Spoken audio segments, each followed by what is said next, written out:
자, 이번엔 여러분 교재 726페이지입니다. 농지 이용 파트 들어가겠습니다. 여러분 교재 보시게 되면 거기 농지 이용계획 수립이라는 게 있죠. 시장군수청장이 농지 이용계획을 수립한다는데 그냥 있다고 합시다. 그냥.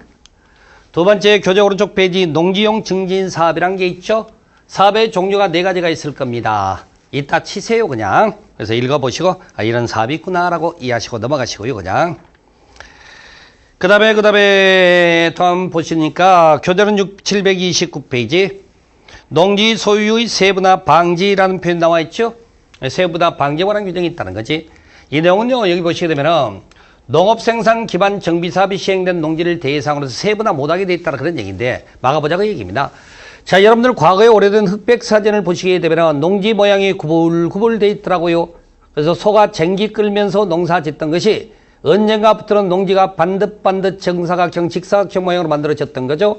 그리고 헬기가 붕 날아가면서 씨앗도 뿌리고 또는 경우에 따라서 방역도 하고 막 하는 거죠. 그렇게 한 이유가 뭐였을까요? 기계화 영농 때문에 그렇다는 거죠. 그래서 농지 생산 기반 정비 사업이 시행된 농지는 세분화하지 말자는 얘기야. 기계화 영농이 지장이 있기 때문에.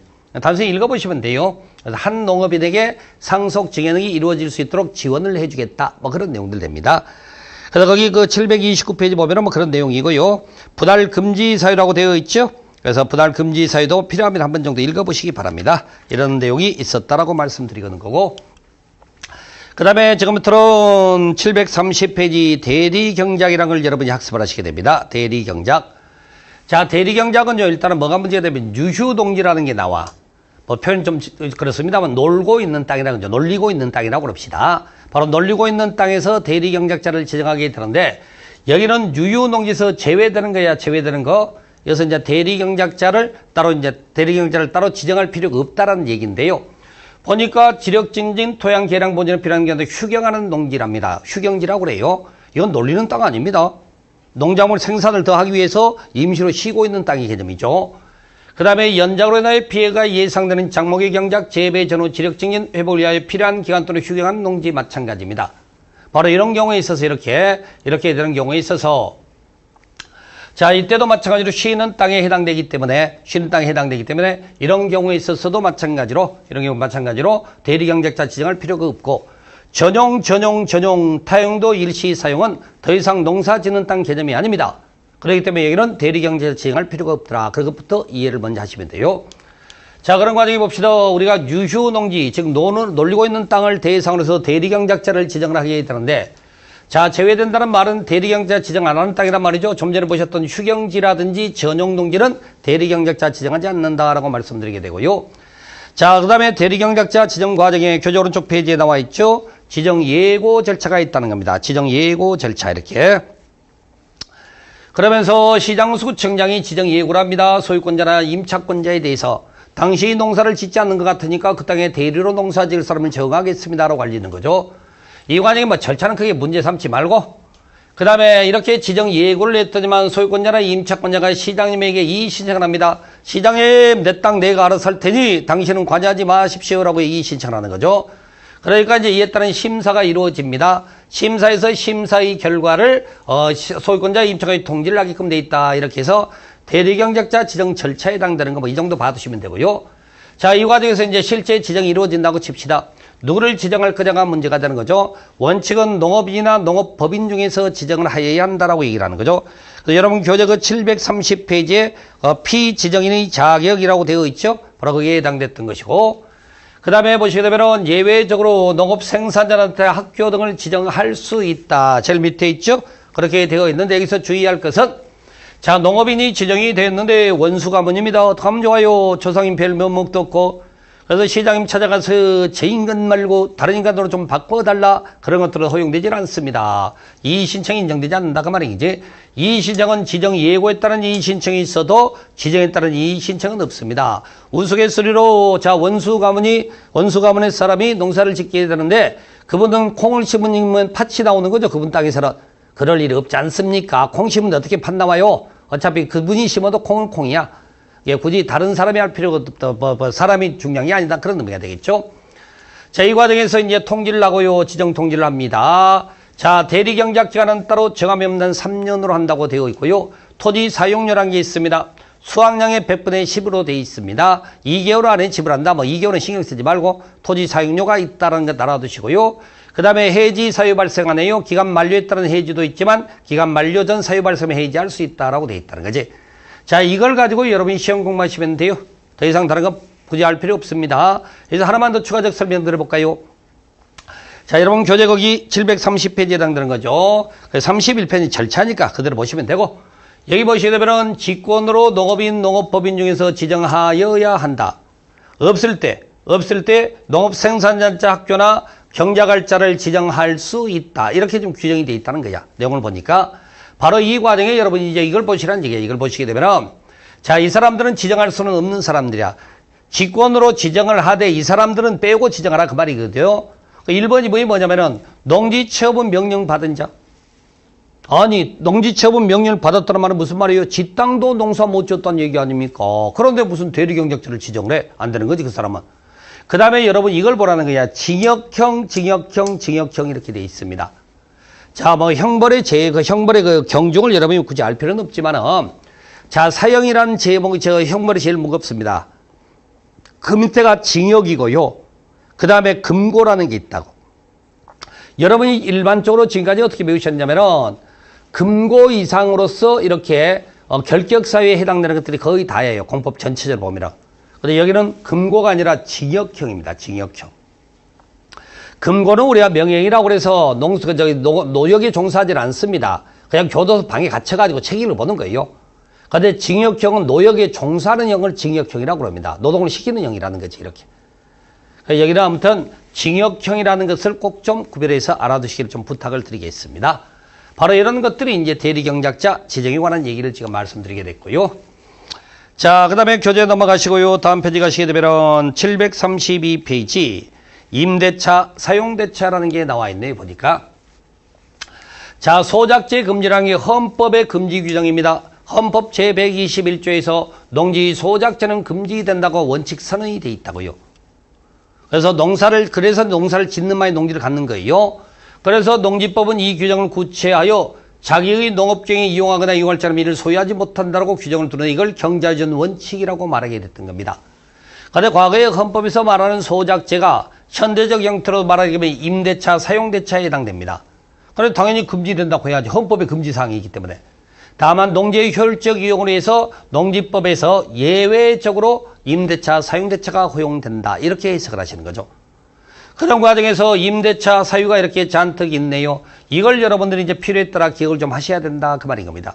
보세요. 경자전 예외라고 그랬지. 농사 안 지어도 농지 갖는다면서 그 사람이 가지고 있는 농지 방치할 겁니까? 임대차, 사용대차를 통해서 이용을 해야 된다. 그 말이 됐던 거죠. 그리고 나서 이번에 이제 내용이 여러 가지가 있는데 그중에 몇 가지만 기억을 좀 해봅시다. 세 번째 있는 거네요. 자, 농업인도 자기 농지를 임대할 수 있습니다. 근데 조건이 있네. 일단 연령이 60이 넘어야 되며 그 내 소임으로 농사지은 기간이 5년이 넘어야 돼요. 그런 땅에 한해서는 임대차가 가능하다라고 얘기를 하는 거고요. 그 다음에 주말체험 영농을 하려는 자, 주말체험 영농을 업으로 하려는 자에게도 임대가 가능하고요. 그 다음에 여기 밑에 보세요. 자격 농지를 이모작을 위하여 8개월 이내로 임대할 수 있다는 겁니다. 내가 농사 짓고 저는 이제 다른 사람이 거기서 내 땅을 또 남은 기간 또 농사 지을 수 있다는 거야. 이모작을 위해서. 바로 이런 것들이 임대차 사유다라고 하니까 이 사유 정도는 여러분이 체크를 좀 해보시라 이렇게 말씀드리게 되는 거고요. 자, 우리가 좀 전에 소작제도가 금지가 된다고 헌법에 선언이 됐다고 그러죠. 소작제도의 가장 큰 맹점이 뭐였느냐? 뭐였을 것 같아요? 구두계약이었답니다. 그러다 보니까 하루아침에 땅 주인이 와서 당신 나가 그러면은 권리보를 전혀 받지 못해서 여러 가지 문제가 있었다고 그래요. 그래서 우리가 임대차 들어오면서 첫 번째가 서면계약 원칙으로 선언을 하게 되는 겁니다. 그 다음에 두 번째는 대항력 요건이라고 그래서 임대차 계약이 등기가 되어 있지 않더라도 권리보를 받을 수 있다는 거죠. 그래서 시구 읍면장으로부터 확인을 받고 농지가 인도가 이미 이루어졌다면 그 다음날부터 제3자에 대해서는 내가 임차인임을 주장할 수 있도록 돼 있다. 바로 그렇게 말씀드리고요. 임대차 기간은 3년 이상으로 한다고 되어 있습니다. 다만 여기 이모작 아까 8개월짜리 있었잖아. 이모작 8개월짜리를 제외하고는 기본형이 3년 이상으로 가면서 기간이 미지정됐거나 3년보다 짧게 되면 3년을 약정한 것으로 간주를 합니다. 근데 여기서 이제 문제가 되는 게 이거야. 임대인이 불가피한 사유를 들어 3년 미만으로 정할 수도 있다는 거죠. 그럴 때 반대로 임차인이 나는 싫다 그래서 3년 가자 그런 게 아니라 3년 미만을 유효함을 같이 주장할 수 있도록 돼 있다는 겁니다. 자 봅시다. 군에 입대를 했습니다. 요즘에 육군, 해군, 공군 이렇게 병종이라고 그러죠. 병종에 따라서 복무기간이 다른 걸로 알고 있는데 자 육군 같은 경우 뭐 21개월인가 되는 걸로 제가 알고 있습니다. 자 3년을 맺게 되면 36개월이에요. 자 병장 제대하고 힘 펄펄 넘치는데 1년 반 넘게 백수 생활할 겁니까? 그렇죠? 차라리 그러면 어떡한다 이때는 차라리 계약을 맺을 때 뭐 24개월 아니면 뭐 21개월 맞춰서 계약을 맺든지 바로 그렇게 되면 그 다음에 농사 계속 지을 수 있으니까 그런 것도 인정이 된다라고 이해하시면 되고요. 3개월 전에 통지를 얻게 되면 갱신의 통지 얻게 되면 동일 조건으로 재계약한 것으로 보고해야 되고요. 지위 승계라고 해서 임대 농지 양수인은 임대인의 지위를 그대로 승계한 것으로 보는 거죠. 그 다음에 여기까지는 강행 규정이라고 그래. 강행 규정이라는 의미는 임차인에게 불리한 약정은 법적 효력이 부여되지 않는 것을 말하고 그 다음에 여기까지는 사유농지에 관한 얘기입니다. 국공유 농지는 이 규정을 적용할 필요가 없더라라고 한다는 거지. 그건 따로 국공유 농지 임대에 관한 규정은 따로 둘 수가 있었기 때문에 자 이런 것들을 가지고 임대차, 사용대차라고 얘기를 합니다. 그래서 여러분 교재 732부터 시작해서 730, 30 몇 페이지예요? 35, 그 다음에 35페이지까지죠. 35페이지가 내용들 그대로 한번 말씀드린 것만 갖고 정리를 해 주시길 부탁을 드리고요. 그 다음에 736페이지 농지보전 파트 들어가겠습니다. 농지보전 파트에서 우리가 첫 번째 농업진흥지역을 배우시게 되는 이 전체가 농업진흥지역이에요. 전체가 농업진흥지역에 해당되는 건데 농업진흥지역은 개발 규제와 농업 관련 지원 혜택을 주는 곳입니다. 그러면서 이제 진흥지역의 내용에가 진흥구역, 보호구역 두 가지로 구성이 되어 있다라고 보는 거죠. 그래서 진흥구역은 여기 보니까 허벌판 농지 농사만 짓는 땅이네. 상대적으로 보호구역은 집도 있고 물도 있습니다. 물이 있다고 해서 오리배 타는 호수는 아닙니다. 아셨습니까? 바로 이런 구성을 머릿속으로 좀 담아둬야 바로 이제 설명 들어가니까. 자, 농업진흥지역 지정 대상 지역은 우리가 흔히 말하는 용도지역상 보전지역에 이게 지정이 된다는 거죠. 보전지역에. 다만 우리가 관리농림자연환경 보전지역이 지정되고 녹지지역도 지정은 될 수 있으나 서울특별시 녹지는 지정이 없습니다. 이 과정에 이제 정책심의 심의를 거쳐서 명칭이 복잡한데 기억하지 마세요. 그냥 심의 거친다 그러면 돼. 심의 거쳐서 농림부 장관, 시도지사가 지정권자입니다. 여기서 지금 제가 순간적으로 농림부 장관이라는 말씀드렸죠. 바로 이 흐름 때문에 제가 말씀드린 건데 시험에 자꾸 이게 농림부 장관으로 틀렸다고 나온단 말입니다. 아까 처음에 말씀드렸죠. 불쌍해서 기억해두란 인간이라고. 시도지사가 지정하고 어떻게 농림부 장관의 승인을 받아서. 이걸 좀 주의해서 해야 되죠. 자, 이 과정에 봅시다. 자, 농림부 장관이 지정할 때 그 대상 지역, 승인할 때 지정할 때가 아니고, 승인할 때 대상 지역이 녹지지역과 계획관리지역이라면 이때는 사전에 국토부 장관이 협의하도록 되어 있다는 거죠. 왜 그럴까요? 녹지지역은 용도지역이 도시지역에 해당됩니다. 개발이 가능한 땅이란 말이에요. 계획관리지역은 도시지역에 준하여 개발이 가능한 땅이랍니다. 여기다가 농업진흥지역 지정은 개발을 더 이상 못합니다. 남의 땅 뺏어오는데 그냥 뺏어올 거야? 이 사람은 보전론자고 이건 개발론자가 되는 거니까. 남의 땅 뺏어올 때 말하고 뺏어온다. 그렇게 이용을 하시는 거죠. 이렇게 해서 일단은 지정에 관한 내용이 있고 자, 이 과정에 그러면 진흥구역과 보호구역은 어떻게 구성되는지 한번 살펴보자고요. 여러분 하문으로 밭전자, 논답자라는 건데요. 밭전자는 이렇게 네모만 있죠? 근데 논답자는 네모 위에 물숫자가 있는 걸 논답이라고 합니다. 그러면 잡아요. 진흥구역이란 농업진흥을 목적으로 농지가 집단화되어 있답니다. 이때 집단이란 것은 여기서 말하는 밭일까 논일까? 논입니다. 밭을 가지고는 집단 개념을 쓰는 게 아니에요. 산 등성이 사이사이 있는 걸 밭인데 그걸 어떻게 집단이라고 표현하겠습니까? 주로 평야지대처럼 논을 가지고 말하는 거죠. 그러면 논이라면은 이게 물숫자가 붙은 거라고 그랬죠? 그래서 물농사라고 그러죠. 물농사. 그래서 농업보호구역이 물이 필요했던 겁니다. 그래서 좀 전에 웅덩이 호수가 있었지 않습니까? 그래서 농업보호구역이란 진흥구역의 용선확보 수질 보존을 위해서 지정되는 데가 농업보호구역이다라고 하는 거예요. 한문만 조금 풀어도 여러분 이해하는 데 도움될 수 있을 겁니다. 그렇게 이제 봐두시고요. 우리가 지금 진흥지역 지정 절차가 이렇게 진행됩니다. 해제한다. 이렇게 해제하면 되겠죠. 지능구역을 보호구역으로 보호를 지능으로 바꾼다. 그러면 절차 똑같이 밟는 겁니다. 항상. 공법상의 모든 절차는 동일하게 진행이 된다고 여러 차례 말씀드렸어요. 자, 그런데 여러분들이 토지 이용을 한번 이해를 한번 해보실랍니까? 이렇게 제가 말씀드릴게요. 토지 이용 보세요. 토지 이용을 살펴보시게 되면요. 우리가 일반적으로 보전적이 개발적으로 가는 게 토지 이용의 모습입니다. 자, 이렇게 해서 개발적으로 갔어. 그럼 개발적으로 간 땅은 다시 보전적으로 되돌아오질 않습니다. 그래서 항상 우리가 보전적이 개발적으로 가서 되돌아오기가 힘드니까 땅의 용도를 바꿀 때는 항상 절차를 엄격하게 따지는 거예요. 다시 되돌려졌기 때문에. 그래서 항상 절차를 그렇게 따지는 거예요. 여기 한번 봐봅시다. 지금 농업진흥지역은 전체적으로 보전적 특성을 갖지만 진흥구역과 보호구역 양자를 놓고 보게 되면 여기 보세요. 보호구역이 개발지역이야. 진흥구역이 보전지역이라고. 그러면 일반적으로 토지용은 보전이 개발로 간다면서요. 다시 되돌아올 일이 없어서 절차를 밟는다며. 그런데 이번엔 보호구역이 진흥구역으로 가는 거야. 되돌아가는 거죠. 좀 전에 제가 설명한 표현에 따르면 되돌아가는 형태가 되지. 그랬으니까 절차 안 밟아도 좋다는 거야. 더 보전이 강화가 됐기 때문에. 그래서 이건 이렇게 이해하시면 여러분 아주 쉽게 이해할 수 있는 내용입니다. 그래서 이걸 미리 말씀을 드리게 되는 거죠. 이게 이제 농업진흥지역과 진흥구역과 보호구역에 관한 설명까지 말씀드리게 됐습니다. 그대로 봐두시면 되고요. 거기 뭐 교재 보니까 뭐 지정 절차 상세한 있는데, 그래 다 넘어가시고. 자, 그 다음에 이제 이렇게 해서 지정이 되면은 교재는 739페이지 행위 제한에 관한 내용입니다. 자, 진흥지역과 외적이 있고, 그 다음에 진흥지역 안에서는 진흥구역과 보호구역으로 구성되는 거죠. 그럼 진흥구역 안에서 무엇을 할 수 있느냐? 진흥구역이 농사짓는 땅이라니까요. 그럼 농업생산하란 말이야. 다만 필요에 따라서 1, 2, 3번, 4, 5, 6번으로 얘기를 하겠습니다. 1, 2, 3번에 해당되는 것들은 농업 관련 시설 설치입니다. 아, 집을 짓고 살아야 농사 지을 거 아닙니까? 그 다음에 4, 5, 6번은 공공적 목적의 시설이라는 거야. 이런 것들까지는 이 안에서도 허용이 된답니다. 농업진흥구역에서. 그러면 여기 봐요. 진흥구역에서 허용되는 거라면 보호구역은 당연히 가능합니다. 제발. 진흥구역 되는데 왜 보호구역 안 되겠어? 당연히 되는 거지. 그리고 더 나가서 보호구역에서는 사적인 용도 개발이 허용이 된답니다. 그래서 2만 제곱 미만의 관광농원사업, 자, 그 다음에 3천 미만의 주말농원사업, 태양에너지 발전설비 면적 제한 없고, 그 다음에 단독주택 1, 2종근생 1000제곱 미만의 경우에 가능하다는 얘기죠. 다만 이때 양수양 대피소 화장실은 3천 미만까지 가능하다라고 돼 있다는 거지. 바로 이런 것들이 이제 농업보호구역에서 사적 용도 개발에 관한 내용이다라고 얘기를 하는 겁니다. 그런데 시험문제 면적도 직접 암기하셔야 됩니다.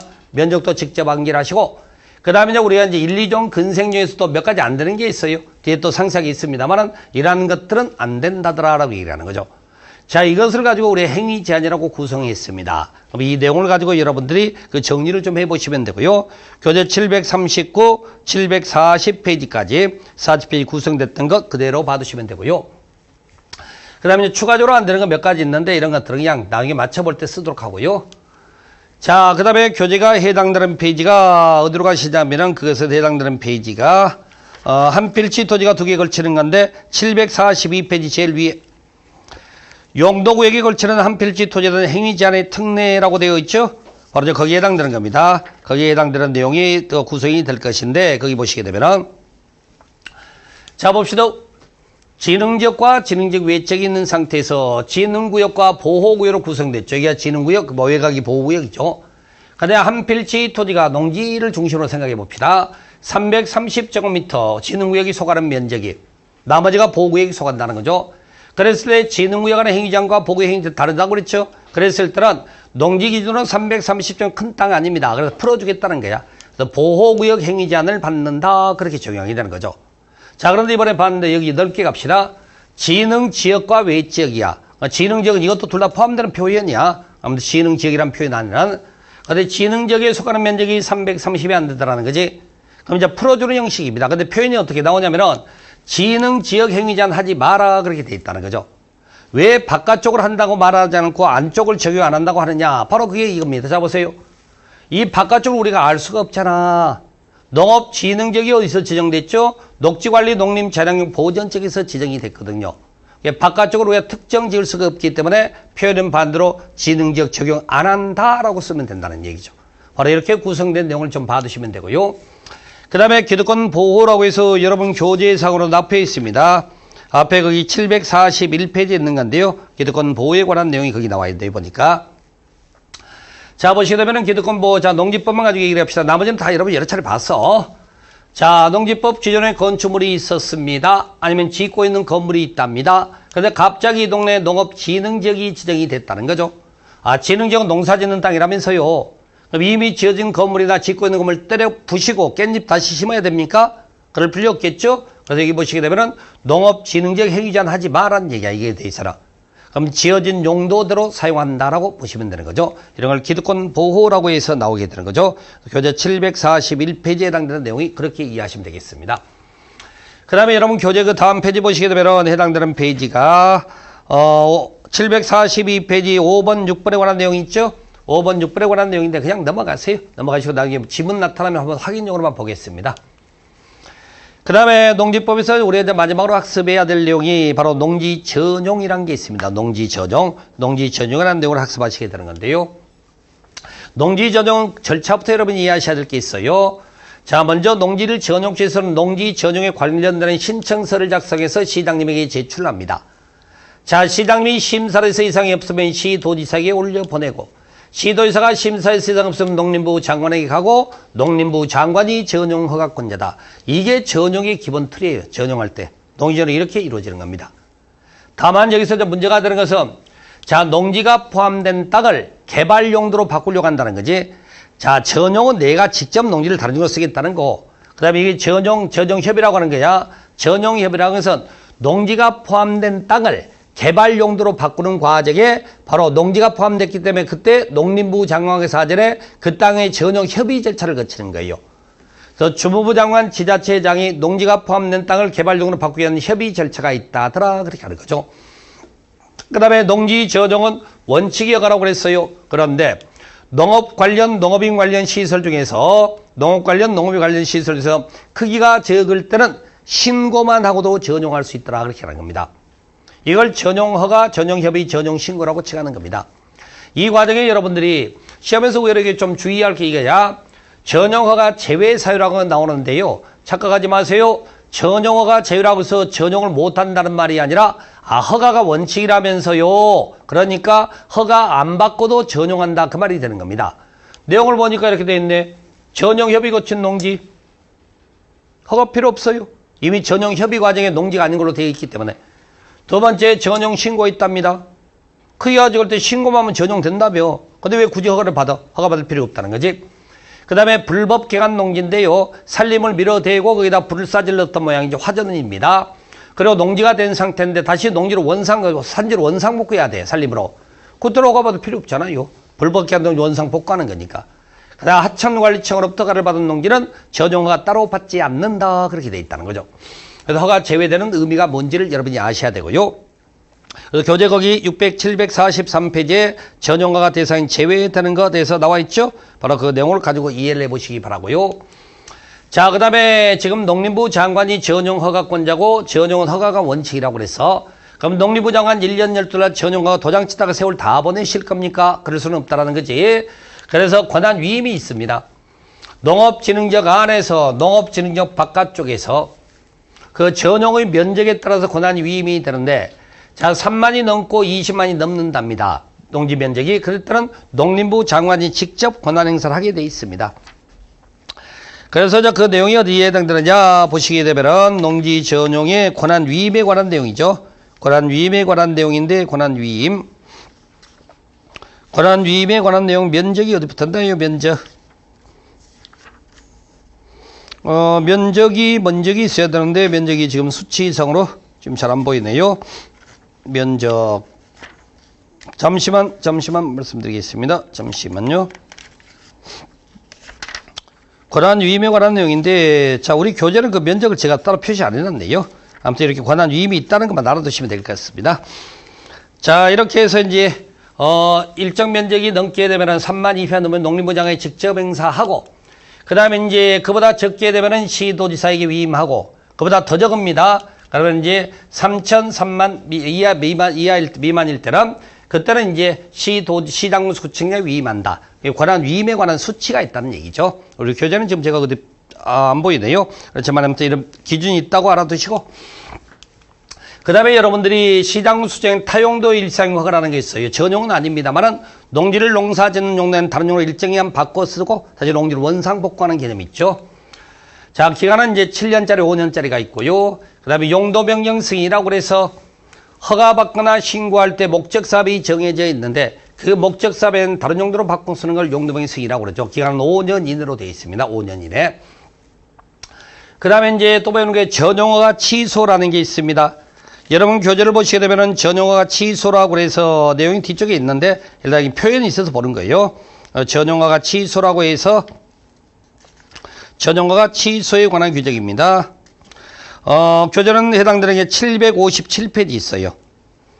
56페이지 하단 57페이지로 넘어가는 겁니다. 바로 그러면은 그 56이 제일 마지막에 있네. 치료에 해당되면 허가를 취소하여야 한다고 되어 있죠. 756페이지 제일 하단. 그래서 전용허가 취소 사유가 있게 되는데요. 1번부터 6번까지 임의적 취소가 있고 7번이 필수 취소라고 합니다. 그걸 조치명령 위반이라고 그러죠.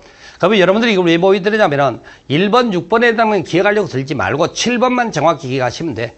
아셨습니까? 이런 구성의 이해를 하시고 그 다음에 여기서 이제 전용하게 되는 농지 보전 부담금을 납입한다. 이렇게 구성이 되는 거죠. 이게 전용의 전체적 모습입니다. 자, 그럼 들어갑시다. 자, 첫 번째 해당되는 거 전용신고라는 거죠. 전용신고, 농업 관련, 농업인 관련 시설로 크기가 적은 것들이 전용신고 대상이 된다라고 얘기를 하는 겁니다. 크기가 적다고 말씀드렸죠? 그러면 그 크기가 얼마냐가 시험 문제의 포인트가 될 수가 있다는 거야. 그래서 이런 수치를 여러분이 기억할 때는 이거 한번 봐보세요. 자, 보세요. 660, 1500, 1500 있죠? 3300, 그 다음에 7000, 7000, 7000, 1만 그렇게 돼 있네. 1만. 제가 왜 이렇게 말씀드리냐면은 이 농지 전용 신고 대상이 시험에 나왔는데 면적을 가지고 물어본단 말이에요. 틀렸던 건 제가 말씀 한번 드려볼까? 한 번은 990이 나와서 틀렸어요. 990 없잖아. 660이야. 한 번은 7,500이 나왔습니다. 여기 아무리 찾아봐도 7,000은 보여도 7,500은 없어. 그 다음에 세 번째는 나머지 숫자가 다 틀렸더라고. 맞는 걸 찾겠는데 맞는 건 여기 있더라고. 어린이 놀이터는 면적 제한 없다가 맞더라고. 그래서 수치라는 게 그저 막연하게 어렵다, 외우는데 어렵다 그렇게만 얘기하지 말고요. 의도한 바를 보시면 오히려 또 쉽게 우리가 확인해 볼 수 있는 게 있다는 거죠. 그렇게 전체적인 수치를 먼저 판단해 보고 그리고 나서 이제 개별적으로 필요한 것도 외우시면 좋다. 그 말씀 드리는 거지. 그래서 그 내용이 여러분에 해당되는 페이지 전용의 관계에 대해서 전용 잠시만요. 746페이지 하단 747페이지까지 이렇게 상세한 규정이 있단 말입니다. 상세한 규정이. 바로 그런 것들이 이제 전용 신고 대상이다라고 표현하는 거지. 자, 그래서 여기서 정리해 주시면 돼요. 좀 전에 표현한 대로 공부하는 것도 요령이 돼야 됩니다. 그 다음에 전용허가 취소 사유 좀 전에 뒤쪽에 있다고 그랬지? 그래서 전용허가 취소 사유가 있다더라. 7호만 정확히 하시면 돼. 1호, 2호, 3호, 6호까지는 그냥 그런 게 있다 치고. 시험에 나오면은 7호에 해당되는 사유가 날 때 하여야 한다고. 나머지 1호부터 6호는 사유는 잘 몰라. 그 대신에 끝이 할 수 있다 그러면 답이 나오는 거 아니겠습니까? 자, 그런 것들이 요령이라고 해서 말씀드리게 됐던 거죠.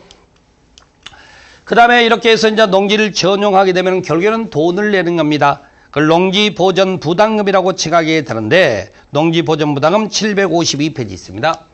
전용할 때 돈 내라는 거야. 근데 표현이 참 재밌어요. 전용허가를 받는 자, 전용협의를 거쳐 농지를 전용하려는 자, 전용 신고하고 전용하려는 자라고 나와. 하려는 자의 의미가 뭘까요? 이게 사전 납입이라서 그러는 거예요. 또는 납입 조건부로 허가가 나가는 겁니다. 그래서 하려는 자라고 쓰는 겁니다. 물론 분할 납부가 허용은 됩니다. 4년 이내 기간 동안에. 그러면서 납입 보증 보험증서를 예치하는데 분할 납부하는 사람은 국가나 지자체를 예치 안 합니다. 공법 어디서라도 국가 지자체는 예치하는 거 없다고 말씀드렸어. 자, 그리고 나서 이제 농지 보전분 부과하는데 누가 하느냐? 농림부 장관이 한답니다. 농림부 장관이 부과하고 그 다음에 관리기금 운영 관리자에게 납입하는데 그 인간도 농림부 장관에 해당되는 겁니다. 그렇게 말씀드리고 수사본부 대행시켜 놨고요. 자, 그 다음에 부가금액은 100분의 30이라고 돼 있죠. 개별공시지가 기준 100분의 30의 기준 전용 면적을 곱한다라고 되어 있는데 농지법에 100분의 10, 100분의 20, 100분의 30 나와요. 100분의 10 대리경작 토지 사용료, 100분의 20 농지처분명령 이행강제금, 100분의 30 농지보전부담금, 100분의 20 이행강제 메우기도 쉬워. 2자. 그걸 중심점 잡아서 10, 30을 같이 참 찾아보세요. 바로 그런 식으로 해서 그 구성이 있다고 말씀드리게 되고요. 납부하게 되면 그 재날제 납부는 가산금 부과하는 것도 있고요. 그 다음에 보시게 되면 이렇게 강제 징수 절차 있고, 그 다음에 아까 사전 납입한다고 그랬지. 그래서 환급이란 게 발생하는 거야. 환급 사유는 알려고 들지 마. 왜 환급이 발생하는지 의미 이해만 하셔. 돈을 미리 냈잖아요. 전용화가 취소가 됐거나 전용 면적이 줄어들게 되면 돌려줘야 될 거 아닙니까? 미리 냈으니까. 그래서 환급이 있는 거예요. 사유 생각하지 말고 환급이 왜 발생하는지, 즉 사전 납입이 있었기 때문에 발생하구나 그렇게 하시고, 그 다음에 감면이라는 단어 좀 배웁시다. 감면이 뭐냐고 제가 물으면 다들 감경, 깎아주는 겁니다 그렇게 얘기를 하는데 감경이 아니잖아. 감면이라니까. 그래서 감경과 면제가 포함된 의미에서 감면이 나온단 말입니다. 그래서 시험 문제상으로 면제한다, 납입하지 않는다면 틀려요. 반드시 어떤 단어가 나와야 맞다. 감면. 감면이라는 단어를 찾으라는 얘기. 감면. 두 가지 포함된 의미가 돼야 되게 그렇다는 거죠. 자, 이렇게 해서 이제 보전부담에 관한 내용 지금까지 정리하시고, 그 다음에 전용은 아닙니다만은 타용도 일시 사유라는 게 있어. 보시게 되면 이제 시장군 수천을 허가를 받게 돼 있고, 간이 시설 설치 7년 이하, 채굴 5년 이하로 되어 있는 거죠. 자, 이건 여기서 주의할 것은 타용도 일시 사용은 전용이 아닙니다. 전용할 때 돈 내는 거죠. 타용도 일시 사용은 보전부담금 내지 않는다. 그걸 같이 기억을 하셔야 되는 거죠. 바로 그 내용을 보게 됐던 거죠. 그래서 타용도 일시 사용안에서는 교재 오히려 앞쪽에 있어요. 748페이지, 49페이지에 걸쳐서 타용도 일시 사용이라는 게 그 내용이 있습니다. 그래서 타용도 일시 사용을 보시게 되면 보전부담 내지 않는다 기억 좀 해놓고, 자, 간이자 찾기 하는 게 간이자. 이 간이자가 빠지게 되면은요, 전용 신고 허가 대상이 돼버립니다, 이게. 간이자가 반드시 있어야 타용도가 된다, 그 말이야. 그 다음에 7년을 기억하는데, 기억 이렇게 한번 해볼랍니까? 뭐, 억지 쓴 것 같아도 생각 들지만은, 간이자 할 때, 간자의 기억자가 7자네, 제 눈에는. 여러분들 개발법에서 한번 배우셨는데, 도시개발조합 만들 때 정관을 몇 명이 작성하죠? 개발조합은 개자가 7자라며. 그래, 거기도 7자, 여기도 7자 이렇게 한번, 많지는 않으니까. 그런 특징이라고 좀 찾아보시라고. 여기 7자 중요한 숫자거든요. 실은 7년이란 게. 그래서 간이자가 7년인 만큼 간이가 7년으로 나온다. 그렇게 이해해 보시고, 뭐 최고로는 5년짜리가 있고, 그 다음에 그 한도 안에서 연장은 되는데 연장된다고 치면 돼요. 바로 그런 것들이 일시사용 기간이다라고 표현했던 거고요. 그 다음에 교재 750페이지 용도변경 승인은 여러분이 간단히 읽어보시고 5년 이내로 용도변경 승인이란 게 있게 됐던 거죠. 그래서 마지막으로 보는 게 지목변경 제한이라고 하는 건데요. 교재 이제 뒤로 쭉 가세요. 뒤로 가시게 되면 거기에 757페이지 농지 지목변경 제한이라고 되어 있죠. 농지는 자체적으로 지목변경 절대 못합니다. 전용 등의 절차를 밟아야만 인정이 된다라는 게 지목변경 제한에 관한 거고, 그 다음에 758페이지 농지 원부 작성 시구 읍면장, 759페이지 자격증명서 발급 시구 읍면장. 앞에서 한번 설명드렸던 거죠. 여기까지가 농지법에 관한 내용입니다. 쭉 한번 들어보셨습니까? 기억 못하셔도 좋습니다. 들었던 걸로 만족하세요. 그리고 나중에 또 다음에 또 한번 여러분들이 뭐 내용을 볼 기회가 있으면 그때 또 보시면 되고, 그 다음에 또 문제풀이 하면서 부분 설명 들어갈 테니까 또 그때 또 상대적으로 하시면 되겠습니다. 자, 그리고 이 공법은 개정의 빈도가 좀 잦은 편이죠. 지금 강의가 진행되는 사이에 법이 개정된 게 하나 있어요. 우리가 그 정비법에서 여러 가지 내용이 있는데 꼭 여러분이 시험 과목에서 알아야 될 게 있다면, 재건축 조합은 조합 설립 인가 요건이 각 동에서 소유자 3분의 2 소유자 3분의 면적 2분의 1가 됐어요. 각 동. 전체 4분의 3, 4분의 3 이렇게 돼 있을 겁니다. 근데 그게 각 동에서는 전체 소유자 기준으로 과반수로 바뀌어요. 과반수로. 면적은 안 따져. 소유자 과반수만 바뀌었습니다. 그래서 혹시나 이제 뭐 수정할 게 있다면 그렇게 수정하시면 되고요. 바로 그 내용은 나중에 또 우리가 다음에 또 다른 강의 진행될 때도 할 거예요. 그래서 여러분 그 법 개정 너무 민감하게 받아들이지 말고요. 법 개정은 최종적으로 공고 날 때까지는 크게 의미 부여하지 마세요. 공고 난 이후부터 확정되는 내용을 가지고 시험 공부를 하는 거니까. 그렇게 좀 알아두시면 되고, 이론 강의 여러분들요, 중개사 공부하는데 저는 그렇게 생각을 해요. 여러분하고 입장이 다르다고 얘기하지 말고 많이 들으세요. 여러분이 교재를 읽고 책을 읽어보는 필요한 부분이 있을 수 있어요. 근데 그 이전에 많이 들어서 기본적인 흐름이나 틀을 알고 보신다면 책을 읽기도 훨씬 더 수월해지고, 많이 들으라는 이유가 하나 있습니다. 교재를 보면은요, 토시까지 보게 되는 게 눈의 현실입니다. 근데 소리를 듣게 되면은 토시는 소리가 안 들립니다. 키워드만 소리가 들려요. 그게 시험 문제고 시험 문제 답입니다. 그럼 그런 바에는 차라리 많이 들어서 기본적인 틀을 이해하는 게 내용을 이해하는 게 훨씬 더 시험 공부에 효율성이 높다. 그렇게 한번 강조 말씀드려봅니다. 자, 이렇게 해서 이론 과정은 총 마치고요. 앞으로 무슨 이제 요약 과정이라든지 등등등 그런 과정에서 이부터는 이제 부분 필요한 것들을 좀 더 상세한 내용을 가지고 설명을 하도록 하겠습니다. 힘내세요. 버티는 자만이 이 시험은 합격합니다. 머리 좋은 사람이 합격하는 시험 아닙니다. 끝까지 버티면 반드시 좋은 결과가 있을 거라고 생각을 해봅니다. 자, 강의 마치겠습니다. 수고들 하셨습니다.